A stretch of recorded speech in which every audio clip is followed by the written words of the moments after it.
Hey everybody, it's Matt.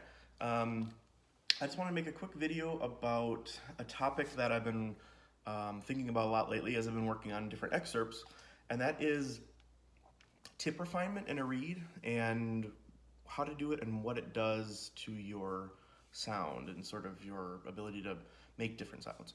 Um, One thing I've been working on today is the slow movement, the second movement of Tchaikovsky's Fourth Symphony.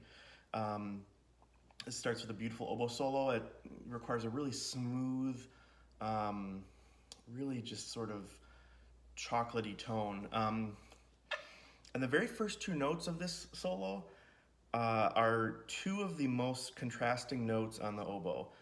The middle D flat tends to be sort of fuzzy sounding, a little bit resistant. And the middle C, the two finger C, is exactly the opposite. It tends to be sort of bright and has less resistance. And so making these first two notes match is really difficult.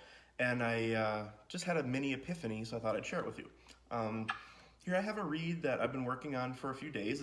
It's very nice. It's relatively finished, but it doesn't have the creaminess between those two notes, and it's not very easy to connect those two notes with the same sort of tone quality. I'll kind of show you what I mean.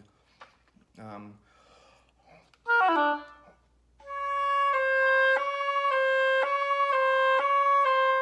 you can hear they're relatively well in tune, but the tone doesn't match. The C sharp is, the D flat, sorry, is very, like I said, sort of fuzzy and nice and cushioned, and the C kind of pokes you in the eye a little bit. And I would rather it sound a little more like this. This is a slightly more finished reed. I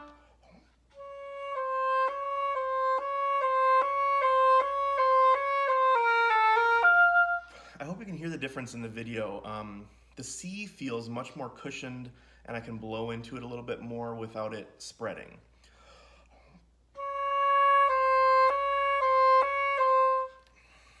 The whole reed has a little more of a dolce quality too. So how do you achieve this with the first reed? How do we go from a very nice, relatively refined reed to something that's even more warm and easy to control, especially in those two notes? So let's flip perspectives and I'll show you. All right, everybody, so here we have the reed that I was just playing that I need to refine a little bit more. This is kind of tricky to show something so tiny in a video here, but I'll do my best. What I think this reed needs most is a little bit more definition and what I call scooping in the base of the tip on the very sides of the tip. I'm looking at the edge of the tip as it goes off onto the plaque, and it looks fairly good to me. There, I'll check and see if there's anything there to be removed. But the way I like to scrape in the tip a lot of the time is with a knife that I have not used a sharpening steel on.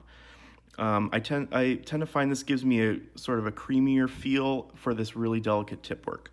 So I'll try to give you a good view here. And I'm just going to go in my same spot that I have been scraping in, at the base of the cornered bottom of my tip, and just sort of scoop down there, and then follow through off the top corners. And yes, this is a very nice sharp knife. Okay, I'll do the same thing over here. Again, I hope you can see this at least somewhat, but if not, you can at least get the idea of what I'm doing by my description. Refining the edges of the tip, and I'm just going to go across the end of the tip and see if there's any, I'm using no pressure here, just seeing if the knife finds any cane, and indeed it did a little bit. Okay, I'll do that on the other blade as well, going down here. Just scooping a little bit and following through. Scoop, follow through.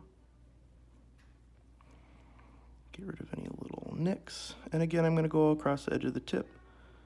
And I didn't find as much on this side, so I think we're good to go. And now I'm going to keep it in this perspective and not cut the video here because I want you to believe me that I am indeed using this reed and not the other one. So I'll put in the oboe here, and we'll see what happened. I'm hoping that my D flat and C are more aligned in terms of tone quality, but we shall see.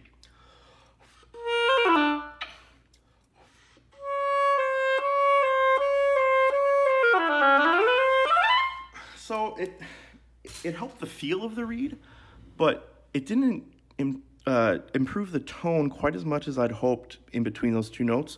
I'm guessing because I went across the edge of the tip, it actually needs a small clip. So what I'm gonna do is get a brand new gem razor blade and give this reed this tiniest clip to get rid of a little bit of that zing. And that wasn't the most, can you even see that? Yeah, a little bit. That wasn't the most successful clip, so there we go. It feels a little more cushioned in the crow. So I'll try it here again, put it in the oboe.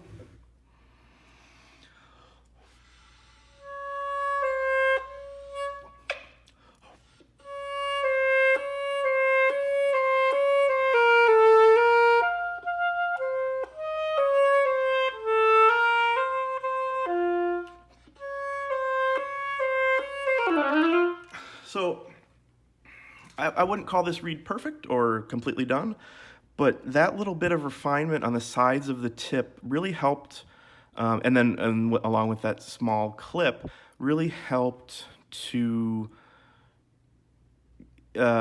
align the tone quality, especially in this awkward spot on the instrument. Now, what would I do with this reed? As I said, it's not completely perfect or refined. Let me try it again to see what it does.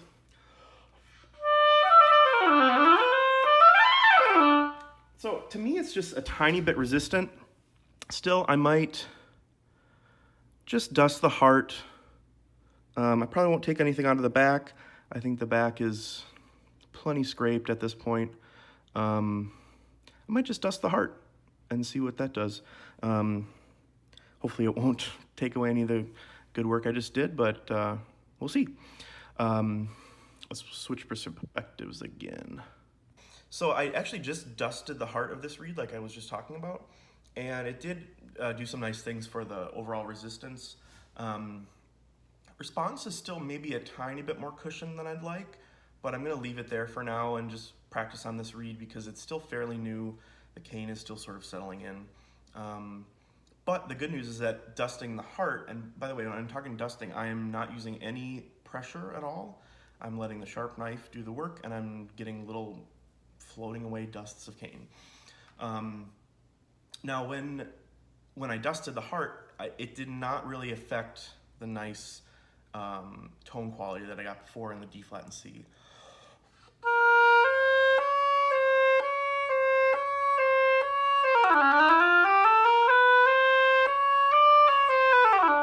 So I'm really glad that cushion remains there, and yeah, we'll see what this reed turns into.